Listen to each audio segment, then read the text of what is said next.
And go live. 3 people watching, ready to go. All 3 of us? No, other people. John doesn't watch. John doesn't watch anything. All right, and we're live.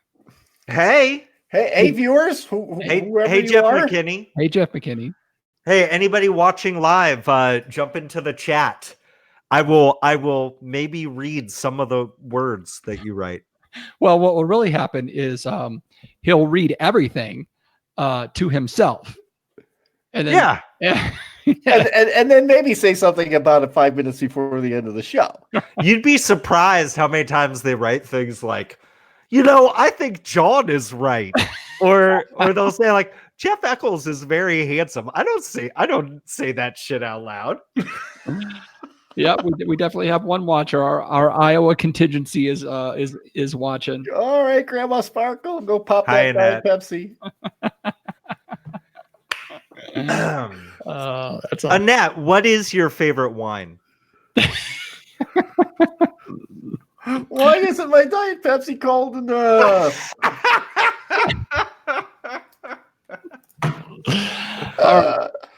All right, so I think we're all set. Yeah. Yeah. Hey, remember Pepsi Cool cans? Summer of 1990? I don't. The biggest hit on the radio was Bust a Move by Young MC. And he did a Pepsi Cool cans commercial. Like there were different designs for these different cool cans that you could get in a 12-pack. And you didn't know what can was going to come out. And he goes, cool cans are coming, so don't be afraid. And if you get lucky, then you might get paid. Because I think if you popped one of them, like a dollar bill would shoot up out of it. Which is great, unless you were really dying. Unless you're looking into it and you lose an eye and sue Pepsi for millions of bucks. Yes. Yes, John, because the best way to open a can of Pepsi is like this. That's pretty common, yeah. But we gave you $1. All right, I was getting a little hot there. All right, this looks better. Give me a mic check there, fellas. Check. Hello. Check. 1, 2. Sibilance. I don't know what that means. Sibilance. Sibbalence. Sure. ANCE. Out of the spelling bee. Parker's now into So You Think You're Smarter Than a Fifth Grader, because it's back now on Nickelodeon with Jeff Foxworthy or somebody else? Hosted by John Cena. And it's actually really good. It's really good. And every once in a while, like they'll ask a science experiment and then he'll run out and he'll start doing like a demonstration. And it's pretty awesome. But I got to tell you something. Like Parker keeps looking over at me and he's like, you should be on that show because those people don't know anything. But like one of them was this. No shit. And this lady was saying she was a teacher. And the first question was, true or false? The photo in photosynthesis stands for plant. And I'm just thinking to myself, like, I wonder what she thinks photographs are made of.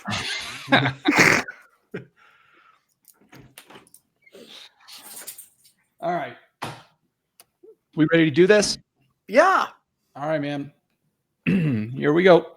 I have been ready since first call. Roll. Hi, all. This is Wen, aka Greenlit Girl from Twitter. And tonight, #WhenDoesWeLikeDrinkingPodcast, podcast, where you never drink alone. At the sound of the tone, the official We Like Drinking time will be 5 o'clock. Commence consumption.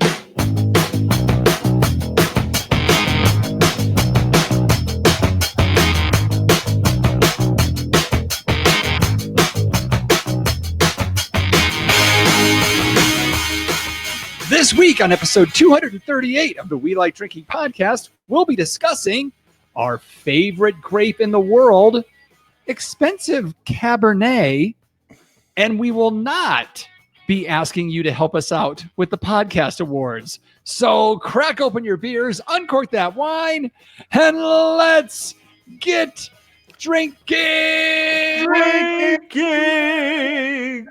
That's because I closed the nominations earlier today by finally entering my. John, you really shouldn't talk when the music's blasting. Go ahead and say that again. That's because the nominations are closed after I finally got around to doing that earlier today. Right. You closed it out. You waited. Yes, I did. The last second, hoping that the last votes count more, I guess. Yes, they've waited. That's awesome. The last 2 years, I did it like the very first day. I have to say this. I gotta even it out. I have to say this while it's on my mind because this only happens when there's the intro from When. Every time I hear it, I think the same thing. It's like Hulk Hogan was from Venice Beach, California, and the Ultimate Warrior was from Parts Unknown, and When is from Twitter. I think it's great. Hi, this is When from Twitter. Is that like the girl who was a blueberry in Willy Wonka and the Chocolate Factory? I have no idea. They got sucked into the TV. No, the kid who got sucked into the TV. Oh yeah. It's like when Veruca, Wreck-It Ralph breaks the internet and he's just stuck in internet cables. But I want the golden goose now. That wasn't personal. All right, well, let's do this. So, folks, cheers to my podcast, Drinking Friends. So, welcome to Happy Hour 238 of the only two-time award-winning topical beer and wine education podcast focusing on fun. Did you see all of us holding up two fingers? Yeah, two for another few months. We'll see what happens. Twice the fun. So by now, you listen to the show and you're like, wow, these guys really know what they're doing.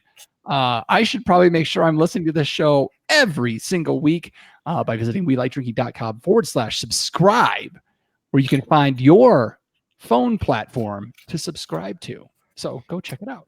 Yeah, we've had one episode of experience 238 times. Brand new to this 238 times. That sounds about right.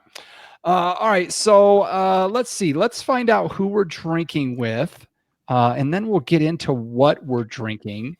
So we've got our wine blogger, Jeff Solomon. Hello. We've got our beer brewer, John Ruyak. President accounted for. And I am your host, Jeff Eccles. And this week is one of our monthly tasting episodes. I can't believe it's taken us this long to get to this one, and I'm super excited about it. It came down to a tie in the Patreon votes between Prosecco and Riesling. So it went to the late voter, John Ruyak. We gave it to him because he likes to vote late and everything. And we are going with Riesling this month. So no. The host of the show made the decision, and it's because it's a friend of ours' birthday. That's right. Yes. So, well, why don't you, since you stole the thunder, why don't you go ahead and wish our friends happy birthday? So today is the birthday of a Mr. Steven Seelock of Pacific Rim Wineries. We had him on show 75 way back in October of 2016. And he's been a regular contributor to the tavern. And happy birthday, Steven. Had him on twice. He was a guest. Oh, that's right. Yes. I did know that. So here we go. No, let's not. I mean, happy birthday, Steven. You're a stand-up dude. Yeah, we told him we were going to sing to him, but that's not actually going to happen. We really would get people stop listening to the show. Yeah, pretty much. As much as I sing on the show, whenever like people are doing a happy birthday, I just like pretend. I'm not doing this. You don't want to pay the fee to call me partner, right? Even at my own kids' birthdays, I'm like, whatever. So we're going to be drinking Riesling. I'm really excited about this. It was a very versatile grape. one that grows all over the world. We got a lot to talk about. So let's walk through what now. Well, we'll just do it all later. Let's just get right into the show. We'll get to what we're drinking later. I love that smooth transition, and we're going to get straight into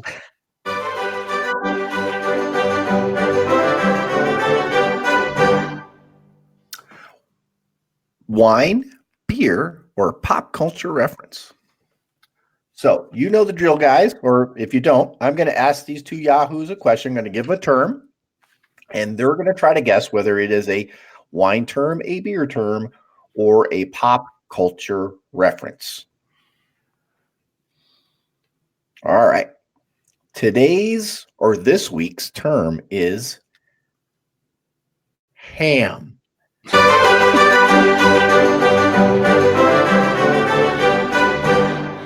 Ham.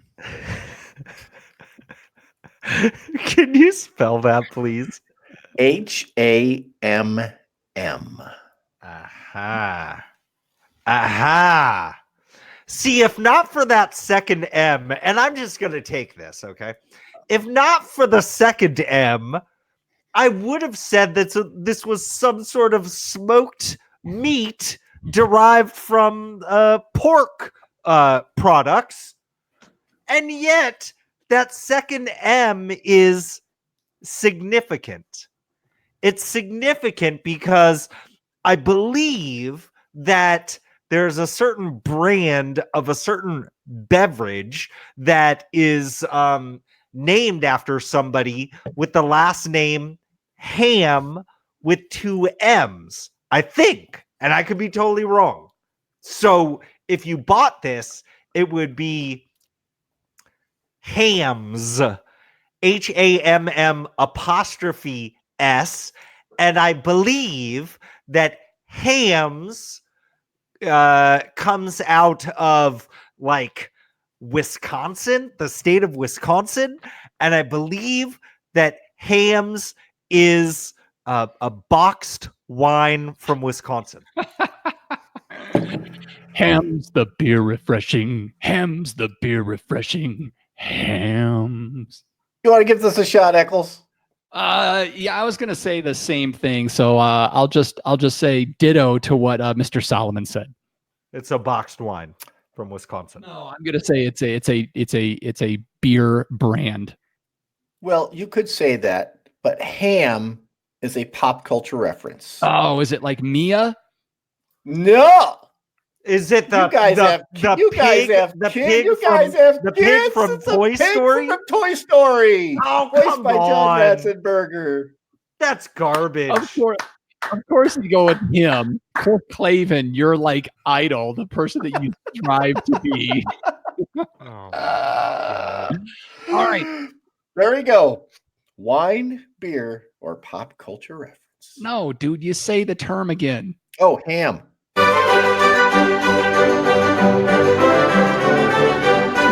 238 episodes, ladies and gentlemen.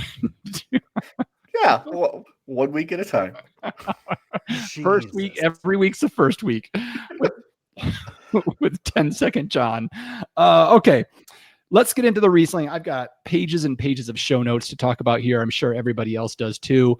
I don't. I'm the beer guy. I'm just sitting back and listening. John's just going to fall asleep. No, I'm just going to drink. Perfect.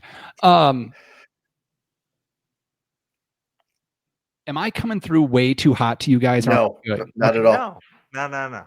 You're good. I feel like I'm coming through hot on the recording. I think I'm fixed now. Okay. All right. So since John won't be talking to us anytime soon, why don't you tell us what you're drinking, and then you can proceed to lay back. Okay. So what I picked out today, and I have to say, we've talked about this large wine, beer, liquor retailer a lot on the show, Total Wines, and when we go to these outside the norm varietals, they don't do a great job.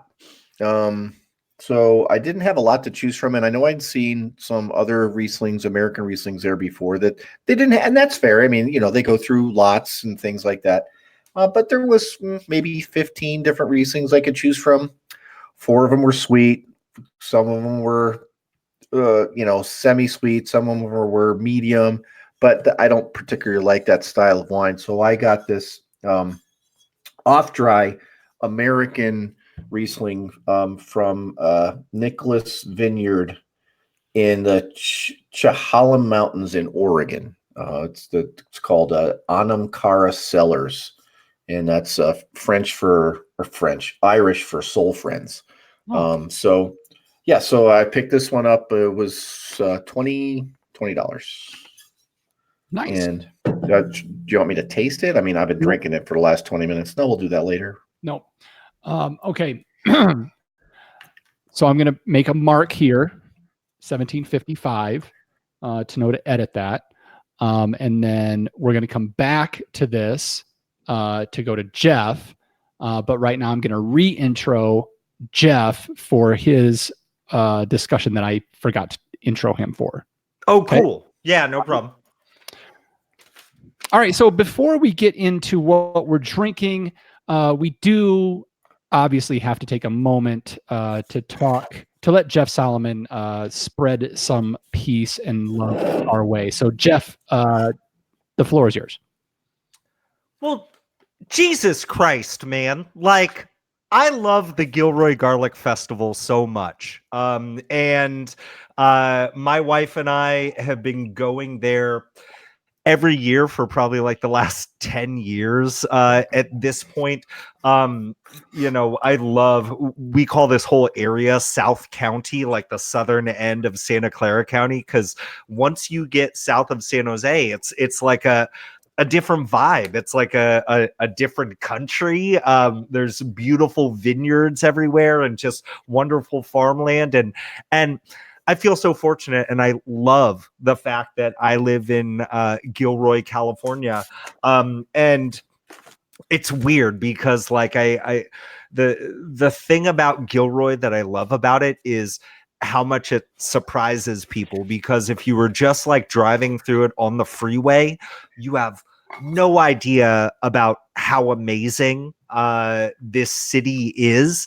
And I think one thing that's wonderful that brings a lot of folks to our city every year is the Gilroy Garlic Festival. It's been going for 41 years. And all the proceeds, it's all put on by volunteers. All the proceeds go directly to local schools and local charities. And it's amazing. Just like every year things step up, like the talent profile of like folks that come here. And this year, my wife and I were fortunate enough to actually win a contest, and we got to meet a bunch of the celebrity chefs. And I wish I could sit here and talk to you about the conversation that I had with Top Chef Tom Colicchio and how nice Teresa Giudice of the Real Housewives like really is in person, and how delicious all the food was from the cook-off competition that I got to taste along the way. And instead, what I'm talking to you about today, what a lot of folks know, my phone's been blowing up since Sunday afternoon, right around like 5:45, from folks asking me if I was okay, because as y'all heard, there was a gunman who decided to terrorize our little community. I do want to real quick just give props to the police department who was on hand. The Gilroy Garlic Festival is like such a beautiful and safe place to be. Within a minute of the action starting, the action was stopped by our police force, and so I'm really happy about that. But in the wake of this, 3 kids died, and I'm saying that when the oldest person was 20, that died. 12 folks were wounded, and a community's just shook. The high school that's right down the street from me is where people are going for counseling like free right now, because it's a weird thing to deal with. And I just wanted to say, like, in times of horrible things like this, I want to say how beautiful it is to see folks stepping up, and helping each other out, and people looking out for each other. If you sitting there listening, whether you're in the city of Gilroy or whether you're across the world, were feeling like you were helpless and you wanted to find a way to help out, the Gilroy Foundation has put together a fund specifically for victims of the shooting at the Garlic Festival this year. So if you go to gilroyfoundation.org, it takes a moment just to scroll down and find the area where they've got a Gilroy Garlic Festival Victims Relief Fund. All those funds collected go to the victims. You know, it's weird. It's kind of like salt on the wound when you're dealing with this tragedy, and then on top of that is funerals aren't free, and neither is healthcare, and neither is the counseling involved just to like hold a community together. And so if you were looking for a place to donate, gilroyfoundation.org is where I would go. There are t-shirts going around that have various slogans similar to like Gilroy Strong.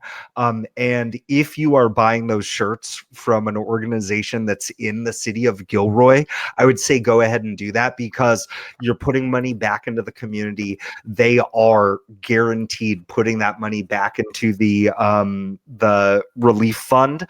But I would also be weary of folks trying to order stuff online, because that's the unfortunate thing. I was scrolling some just random t-shirt sites that were trying to make money off of this tragedy. So I would just ask you to be very careful about where you're getting stuff from. And if you can't see a verification that that's where stuff is going, like, don't bother. Just don't. Just donate money directly to the to gilroyfoundation.org. Yeah, and also come to Gilroy. Like, it's such an amazing place. The day after the whole family, we just went out and we were around town, and obviously the place was dead. But I don't want people to like be afraid at all. This is one jackass that had a whole lot of problems, and our community is a whole lot stronger than that. You know, if you want to bring it back to the wine thing, there are some beautiful wineries down here. There are some wonderful golf courses, awesome breweries. Like, come visit Gilroy. Let me know if you're coming. I'll give you a personal tour for free.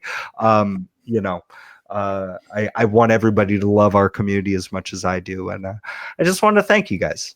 GilroyFoundation.org. We love you. Awesome. Thank you for that, Jeff. And I got to say to our listeners, you know, it also really struck me how many of them reached out to me either via text or email or on social media, just asking if you and your family were okay and if you had checked in. And it just says a lot about, you know, the people that listen to our show, that, you know, you're as invested in this as we are, you know, and when something like this happens to one of us, you know, in a sense, it happens to all of us. So, you know, thank you to everybody for your concerns and for reaching out to check in on Jeff and his family. And yeah, Jeff, I mean, we're so happy to know that everybody, that you're okay, and that everything came through okay for you. And you know, our hearts go out to everybody in your community from this. Word. And on a lighter note, these guys would have kept doing the show even if something did happen to me. So we would have poured a little Riesling out for you and moved. Oh, thanks. Much appreciated. All right. All right. So let's Jeff who? Yeah. I mean, I just would have thrown in Burroughs and you know, move on, you know. The wine knowledge would go up, that's for sure. We're replaceable Jeffs, you know. I mean, All right, so let's get into this. Let's find out. Okay, so now that is 27. And then,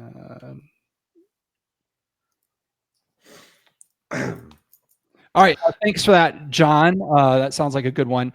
Jeff Solomon, what's in your glass tonight? I love Riesling so much, and one of the styles and the regions of Riesling that helped me fall in love with this grape was the Alsace region of France. So what I am bringing to you is the Albrecht Tradition 2017 Riesling out of Alsace, France. This is the best place for Riesling on the planet. I feel bad for y'all. Can you pronounce the name of that wine again? Albrecht. Can you pronounce it in a French accent? No, because they all speak German in that area. Oh, really? Do they now? Yeah. That's my fault. I mean, it still doesn't change the map lines, John.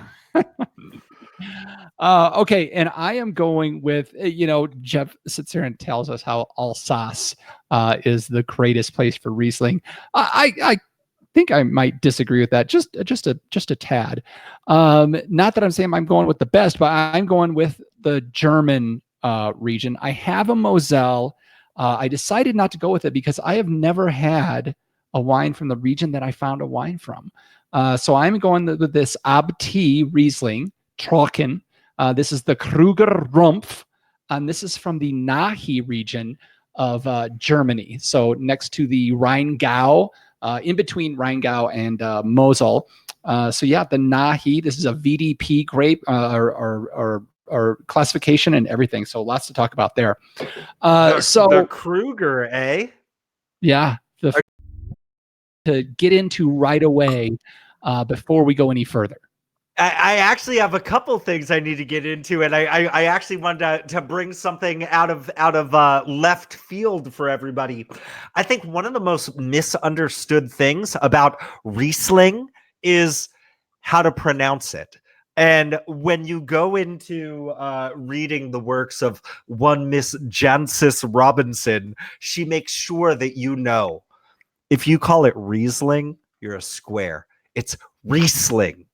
Riesling. So that's number one. It's okay. I'll say it the other way most of the time.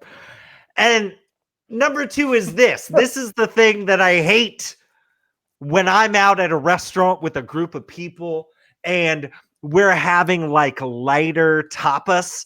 I think that Riesling, especially of the dry variety, is just the perfect still white wine. If you didn't feel like having bubbles during that moment, get some Riesling and you bring it up at a table and half the folks there go, "Oh, I don't drink Riesling. It's too sweet."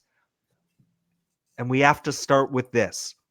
For every one of you mofos, when you hear the word Riesling, or you probably hear people say Riesling, when you hear that word, if your first association is sweet, and there are plenty of great Rieslings that are sweet, but if that's your first association, you need to drink better Riesling.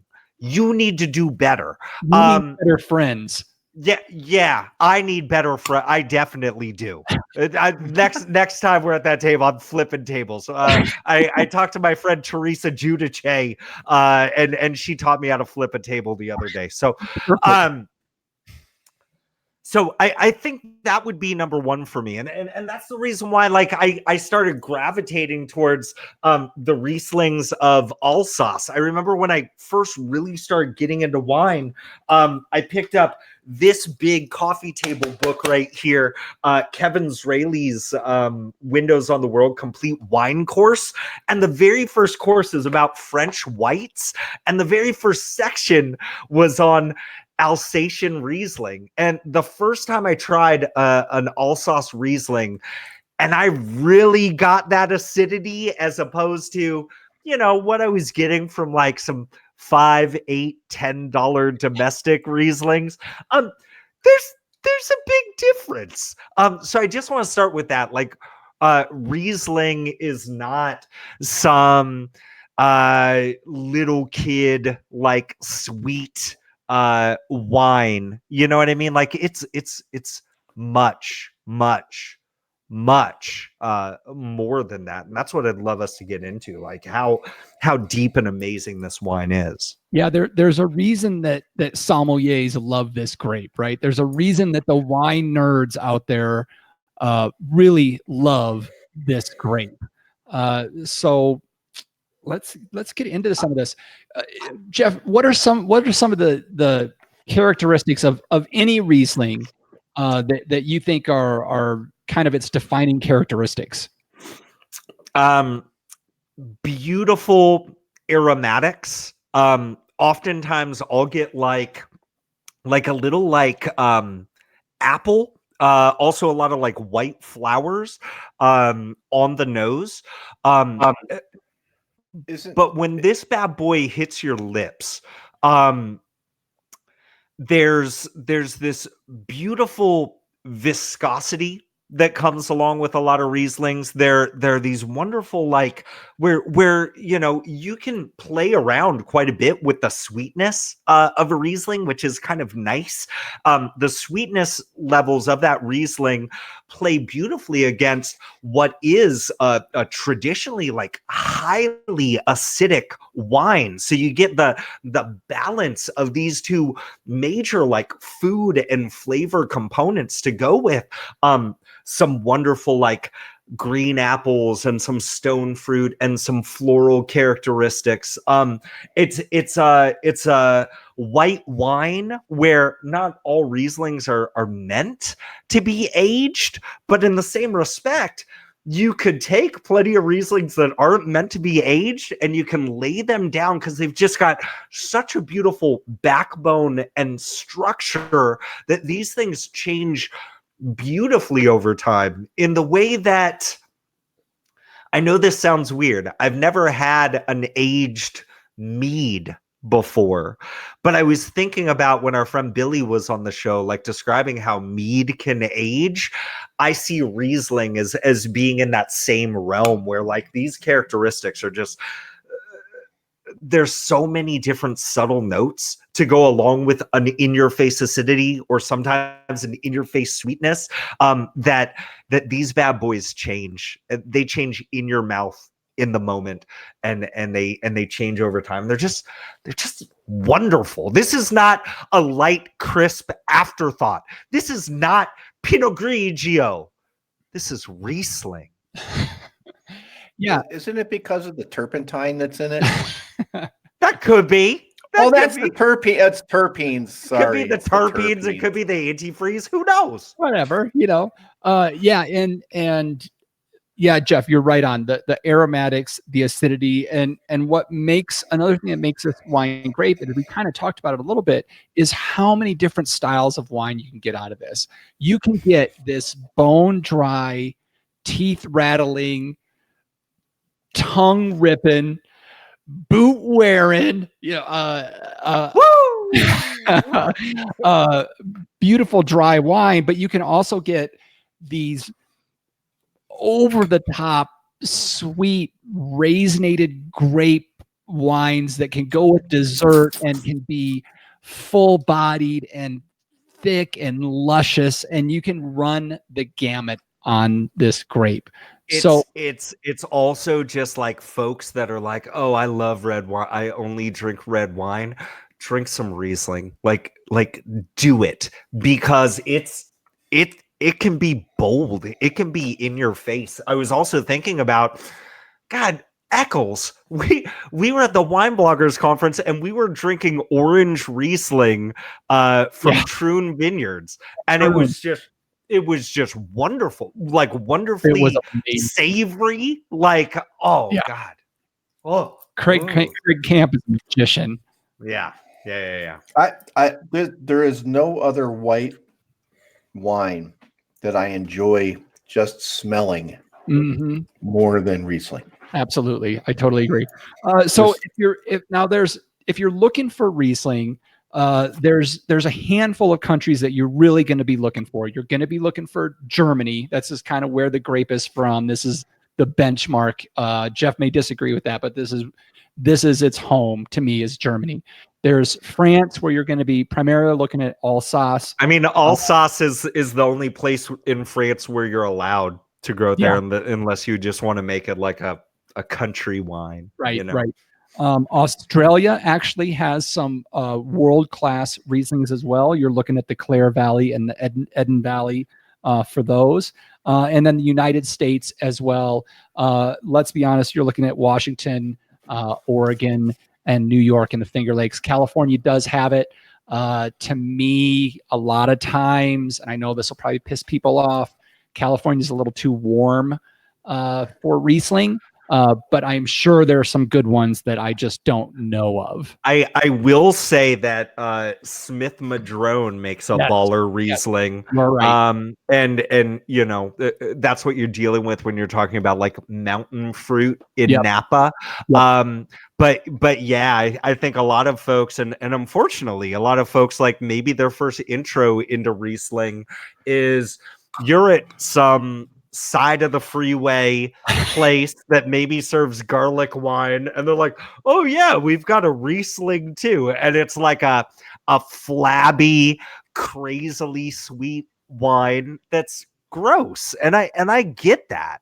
But yeah, I would even say, like, look, this wine from Alsace was like $17, right? Yep. And I would say that you can get some really nice Rieslings from Washington, from Oregon, in that like $15 range. But I think a lot of times, like, to really get the bad boys, like the ballers, you know, you might have to go up to 30 before you start equaling some of the quality that you could be getting at a less expensive price a lot of times compared to Europe. It's great. Yeah, $20 to $25, and you're hitting some of the top tier Rieslings. You know, I did see a $50 Alsatian Riesling when I was out looking, but for the most part, everything was $16 to $23 where I was, and my place runs a little hot, expensive wise. So Austria as well, and New Zealand, you don't get nearly as much from those countries, but it is available. Really, New Zealand, with their cooler climate than Australia's, not producing. They're producing it, just not at the quantity that you can get it from. You're not going to see it a whole lot. You know, you're looking at like Central Otago, you know, places like that, but you just won't find it as readily available as you will from Australia. Oh, okay. And they're drinking a lot themselves, eh? That's right. Okay, so we've talked through some of the characteristics of it, where you can get it from, what Jancis calls it, Riesling. So I guess let's get into some of these tasting notes, and then I don't know how deep do you want me to go with Germany, I think is a question. I mean, the thing that maybe keeps a lot of people from going to Germany are the different like sweetness levels, right? Because it's like I know for myself, like, even though I'm a lot more familiar with it, every time I'm there, I go back and I go, wait a second, what does this one mean? And what does this word mean? And Right. Yeah. Okay. All right. So let's taste some of these up. And I think when I'm tasting mine, maybe I'll go a little bit into some of the German laws at a very, very, very high level. So Jeff, do you want to start us off? Yeah, man, I'm going to the birthplace of Riesling, Alsace, France. So again, this is the Albrecht Tradition 2017 Riesling. Yeah, this was like $17-18 from a big wine retail store. I think the same one that John went to. Go to the Alsace section next time. You'll be pretty stoked. So yeah, I mean, color-wise, this is a pale straw yellow. As you're swirling it around, you can see the viscosity of this in your glass, and I think that's so fun too. On the nose, again, I get like this light. I always get like this light hint of apple juice, which sounds odd. It makes you think that maybe you are going to get something really sweet, along with some white flowers, along with like some river rocks. But it's just such a fun story as soon as it passes your lips. Here we go.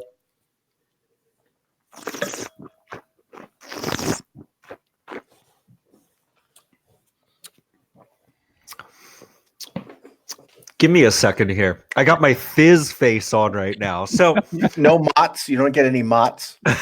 No. So this is rip roaring acidity. This is my uvula just turned into Freddy Krueger's hand, and he scraped the roof of my mouth and the center of my tongue and the very outsides at the exact same time. And he said something like really funny, like, "You've got a lot of," I don't know what he would say. You know, he's always got something. Anyways, Freddy Krueger just sliced up the inside of my mouth, and he squirted lemon juice directly inside of the cracks and the crevasses. The thing about the Riesling of Alsace is almost always, especially if it says tradition right on there, these things are fermented bone dry. So where a German Riesling might really settle in at like 8-9% sometimes, this guy right here is rocking a 12.5. And the thing is, like, you know, you almost can't talk about anything else but that acidity, especially when it's been like longer than a minute since I tasted this. But when this liquid is in your mouth, the viscosity is just something you want to play with. Like, you want to bat it around with your tongue. You do get these beautiful petrol notes, like these savory, oily notes to go along with a little bit of motts for you, John. A little bit of peach, and a whole lot of white flowers. Like, it's lovely. And here's the thing, like, one of the things that I don't like about some domestic Rieslings is just I don't know if it's the particular climate or it's the production, but a lot of times, like, the white flower is so amplified in those. I often get like a domestic Riesling confused with like a Viognier, a domestic Viognier. And then I always wonder, like, well, what's the point then, guys? And so this is lovely. This is seafood. This is like a honestly a white pizza. This is ham and cheese. This is it's just fucking rad, dude. It's just trust me on this. If you say you don't like Riesling, try this. If you've never had a Riesling outside of some sort of domestic, like your local place down the street, oh, we make a Riesling, try something like this. I think you're going to be really happy that you paid the $15 for it. Yeah, man. Yeah. All right, excellent. That does sound delicious, Jeff Solomon. And I love the face. I love that you've got the yeah. I got the Mac Dre. Yeah. I got the E40 right now. All right, John, let's go from Alsace to Oregon. Oregon, yeah. Yeah, so I've just I know most people can't see us while they're listening to us driving to work, but I've been smelling this wine since we started. I mean, since we started the pre-show, just obviously, just simply, without a doubt, the most complex aromatics of any white wine I've ever had. Albarino is a second, but not even a close second, if you ask me. It is one of those wines typically that you could just sit there and smell. I've been sitting. You've watched me. And I get peaches on the nose with this one. Minerality. I don't really pick out River Rock per se.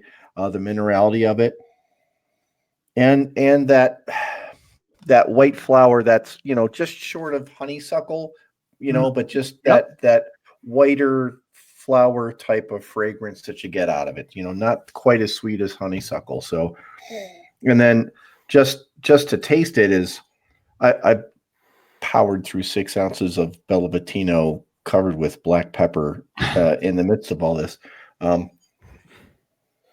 I'm wondering if the rocks are resembling those of the talus where the banded river snake lives. The banded rock rattlesnake. We'll talk about that in a little bit, but yeah, wow, the acidity is just, when you were talking about, seafood, I'm just like, man, steamed shrimp, Maryland style. But even just a plain steamed lobster would be great with this. And you know what I was thinking? Chicken wings. Yeah, man. You mean not dripping with juicy type of wings, but just really, spicy wings that are maybe baked or fried a little bit dry. And boy, it's just like, it's a waterfall in my mouth. And it's interesting that the viscosity that when you sip it is juxtaposed by just this rush of, as Guy Fieri would say, the flavor jets are just like I am salivating. Right. Flavor jet. And I get and yeah, that stone fruit from the nose comes through on the taste, but more citrusy. I don't get a lot of petrol in mine, which I think is cool. I don't particularly care for that Viognier petrol type of deal. But wow, I don't. If you like wine, why aren't you drinking this, folks? This is the shit. As Steven Seelock says, Riesling rules. Yes, Riesling rules. Hashtag Riesling rules. Yep, John, spot on. Very well done. Okay, I'm going to get to this Riesling from Nahi. There's so much I could go into on Germany as far as their classification system goes, the regions. I mean, we could do a whole show on Germany, and maybe sometime we should. So I won't do that. I will touch on some basics. If you're in the wine shop and looking for Rieslings, on things that you should be looking for. I think the first thing you can see on mine, if you're watching the show, I'm going to hold it up here. If you can see that, it says Riesling, and then it says Trocken, Trocken. So there's a couple different, in quotations, quality markers of German wine, Qualitätswein and Produktstitwein, and their levels of quality. The weird thing about it is, as far as the Produktstein wines, it goes to the residual sugar at harvest, so not at when the wine is made. So it may seem a bit confusing. So what you'll see as far as those wines go, there's several of them, but I'm just going to touch on the three you most commonly see. Cabernet, and that's with a K. And 2 T's, right? Is that 2 T's on the end? Yes, 2 T's. Right, I've seen that. Okay. Spätlese and Auslese. Okay. So those are gradated for the levels of residual sugar at the time of harvest. Cabernet is going to be at ripeness. That's when they're picking those wines. Spätlese is considered late harvest. So that's usually 7 to 10 days after the normal pick. They'll come and pick those. So those have ripened a little bit more, have a little bit more sugar in them. And then Auslese is selected harvest. So these are going to be hand-picked, later harvest, even more residual sugar. So that means there's the potential of higher alcohol, but it doesn't necessarily mean there's more alcohol. If you're looking at an Auslese wine, that will be a semi-sweet to sweet wine, and anything that goes beyond that, Trockenbernelisa, ice wine, will be sweet wines. Ice fine. Cabernet and Spätlese can be dry to off dry. This is where the Trocken comes in. If you see Trocken, that means that it is a dry wine. If you see Halbtrocken, Halb Trocken, that is going to be an off dry wine. If you see Feinherb, Feinherb, Feinherb, that is going to be a semi-sweet wine. So what you can see is combinations. So you can see a Cabernet Trocken. So that is going to be grapes that were picked at normal ripeness and then fermented to dry. You can see a Spätlese that's a Trocken as well. So that's dry, more ripe grapes, but still fermented to dry. That's a lot of confusing, I know. With a lot of the wines that are released to the U.S. nowadays, there's a bar on the back that says it's a little. There's a little flavor scale. Yeah. It would give you dry to sweet. Look at that. If that's not there and you're still confused, this is where ABV is your friend. Look for the ABV, and that is going to be a really good signal of what you're looking at. If you're looking at a wine, a Riesling that's under 10%, you are looking at a sweet wine. A lot of the under $10 wines are going to be in this category. You're going to see 7%. You're going to see bottles of wine that you can just polish the whole thing off, and you're like, hey, did I drink alcohol? I don't know. Yeah, you'll be passed out, but it's a sugar coma. Right. I'm talking to you, drinking straight from that cat-shaped bottle. You know who you are. I saw that bottle today. If you're looking at, let's call it, 11%, 10 to 11%, maybe up to 12%, you're probably looking at a semi-sweet kind of wine. If you're looking at above 12%, you're looking at a dry style wine. So if you forget all the Bernelisa, Trocken, Cabernet stuff, look at the ABV, and that'll be a real good indicator of what you're looking at. There's also VDP, but that's not by law, and there's all kinds of other stuff you can go with. So I have a Riesling. It's a Trocken, so it's going to be a dry style. And if I look at the ABV, it is 13%. Dang! Right? So this is going to be a dry wine. John, what's your ABV? 13.7. Holy mother of... Look at you. Yeah, and I, on the scale, it was very, very interesting. And I picked this out in particular because I do not like medium sweet wines. Particularly in a white. Gives me a headache. It's like eating ice cream late at night. You wake up in the morning, it's not the alcohol, it's the sugar that gives you the hangover, right? So I see on the scale, it's below, there's the dry section. It's near the very end of the scale. I don't know if you guys can't really see it. No. Sorry about that. So I'm thinking, wow, this is going to be bone dry. I mean, bone dry. And I'm drinking it, and it's not. It's off dry, which is nice because I really didn't feel like I needed to brush my teeth with wine during the show. I'll do that later before I go to bed. But yeah, so the labels are a help, but not always super, super accurate. Right. And you would expect 13.7 for it to be bone dry, but this one in particular is not. Okay. Damn, that's impressive. It must have been some pretty high bricks fruit.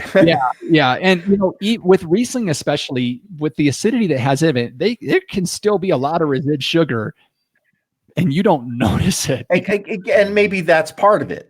Yeah, that's likely part of the equation there. Okay, so I'm not even going to go into the regions, but the German style seems really confusing, but once you get it, it seems a lot easier. So, all right, so with this Kruger Rumpf, same kind of thing, straw yellow in color on the nose. It just pops. It's got some of that petrol. It's got some apricot. It's got some green apple. You can almost smell the viscosity, this oily kind of like thickness to it when you're smelling it. There's also this.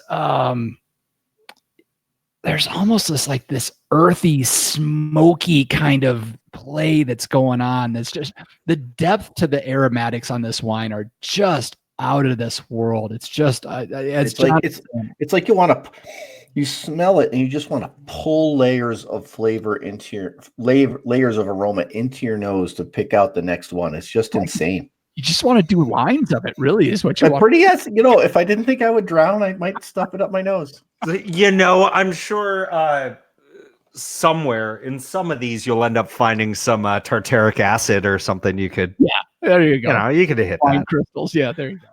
All right, and I'm high on these wine diamonds, bro.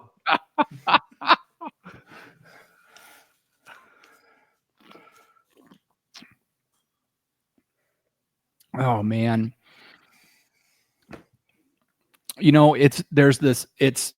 It's tart apples and tart peaches that just come bursting through on this.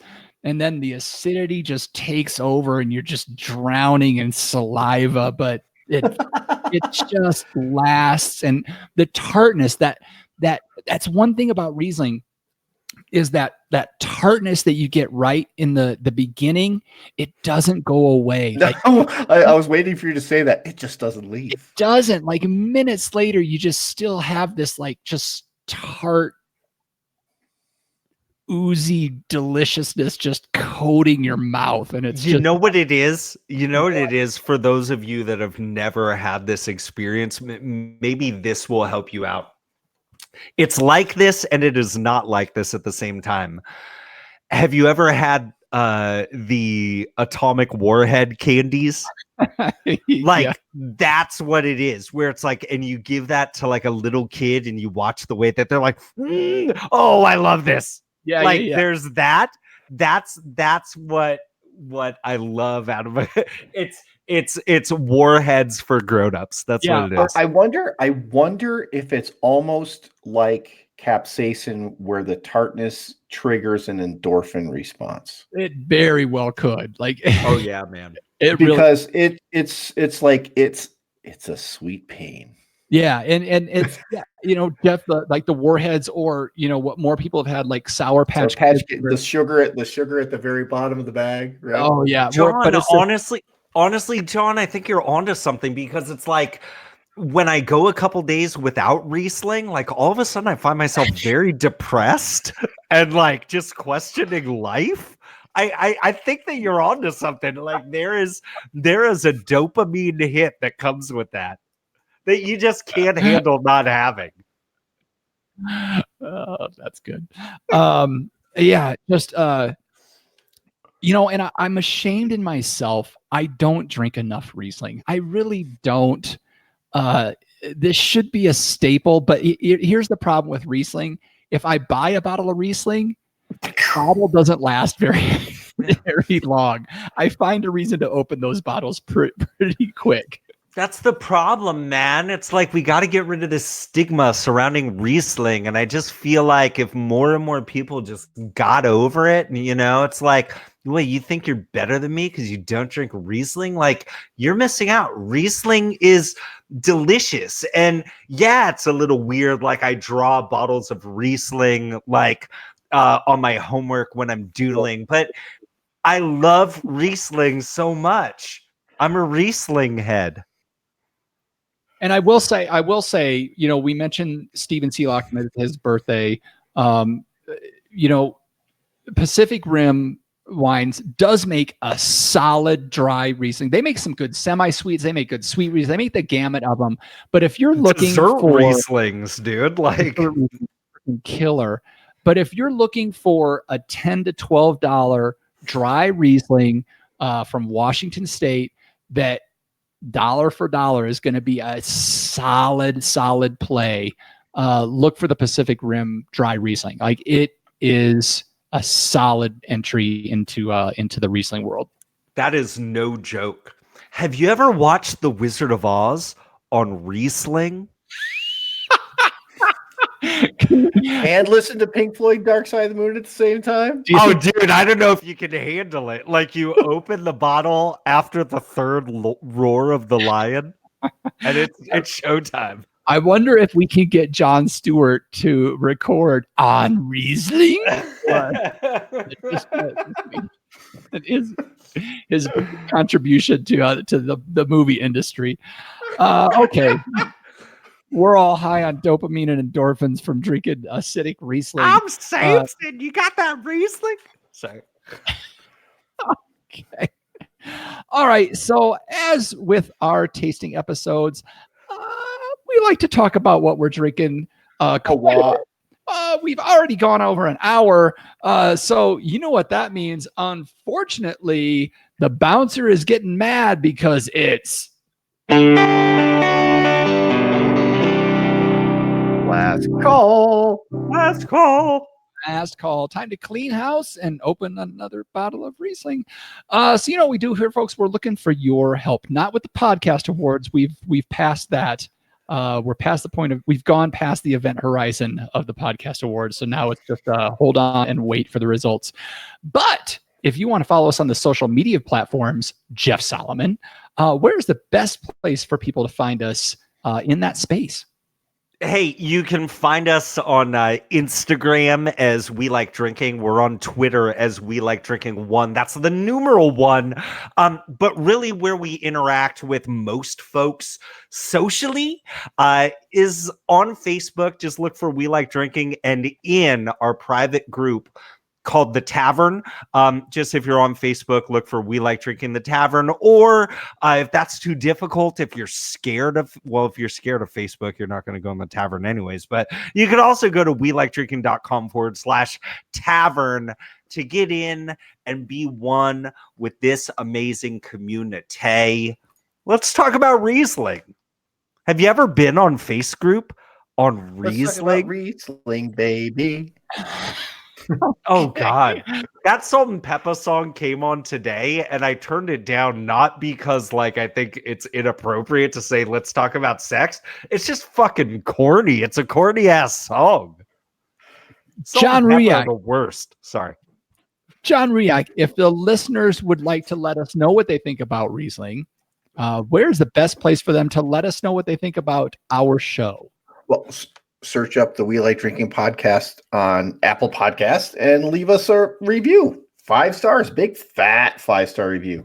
Yep. If you leave a review, we will read it on the air. And if you contact us, we will get you some cool swag, like we did for Whale Taint Johnson. Also, if you've done that, if you followed us on the socials, if you've joined our private Facebook group, if you've left us a review like Whale Tate Johnson did, and you're just wanting to do more, you can become an Uber supporter of the We Like Drinking podcast by visiting welikedrinking.com/pledge to find out how you can become a patron of the We Like Drinking show and donate money to us on a monthly basis. There's a lot of perks that come with this. You can get a free t-shirt.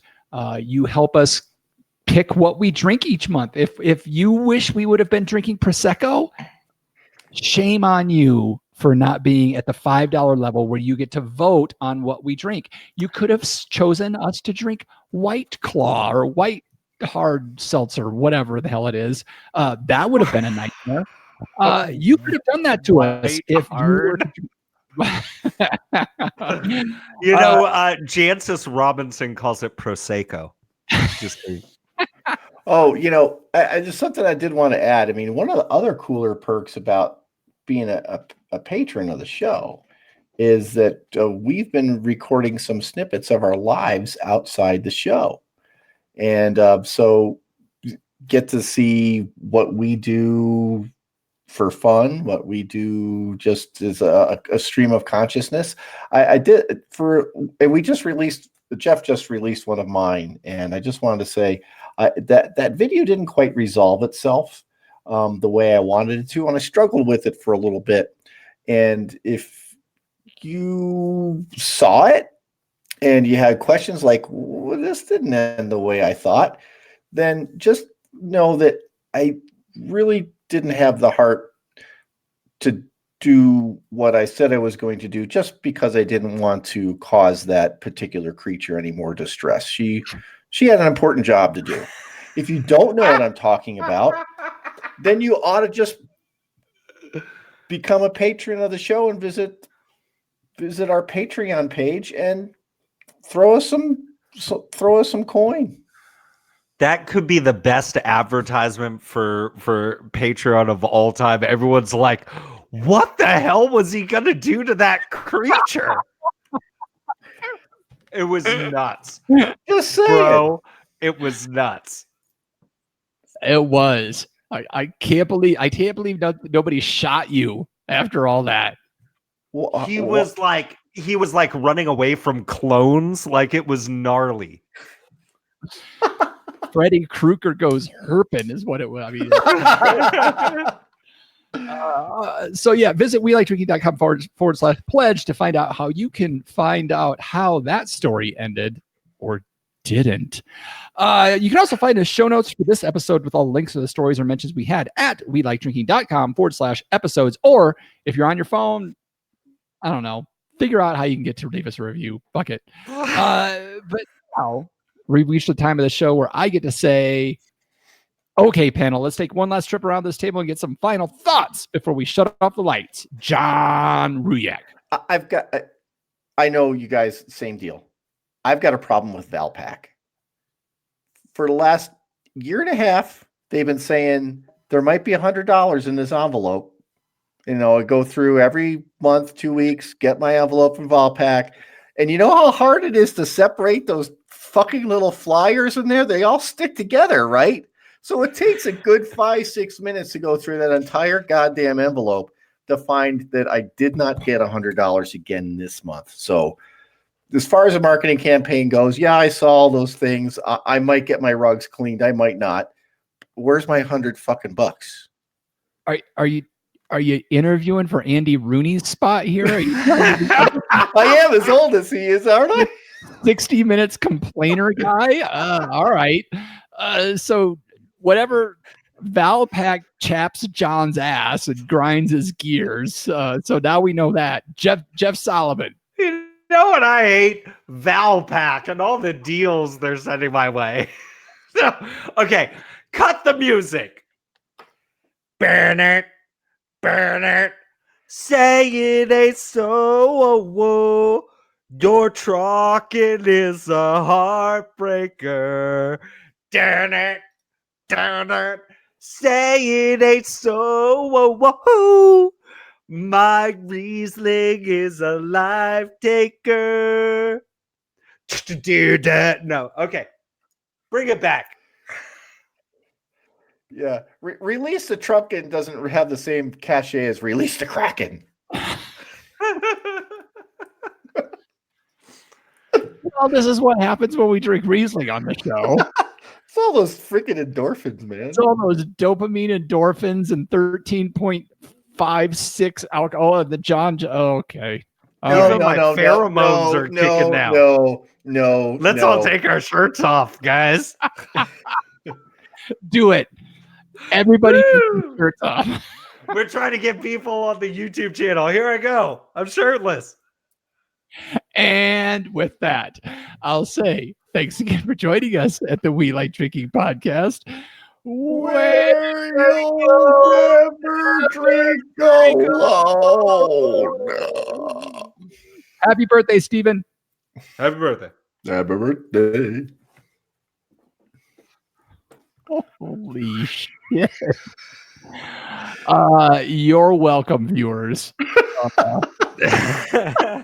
Train left the station about 20 minutes ago. It took a little longer than the 42 minutes it normally takes, but you know. All right. Thank you, YouTube watchers. See you next week. Thanks, y'all. What? That's it? Oh shit, he just bounced. That's okay. We'll talk crap about him later. All right. I'm gonna go watch I'm gonna go watch Big Brother. I guess we got a guest next week or something. I don't know. I don't know. All right. I'll see you later, John. Hey, I really liked. Oh, wait a minute. Here he's back. He's back. Now we're not. I don't even. We're still rolling. I don't know. Well, you were disconnected. We didn't see you for a minute. I know. Okay, now I'm gonna say bye, viewers. We started talking about personal stuff. We thought it was over.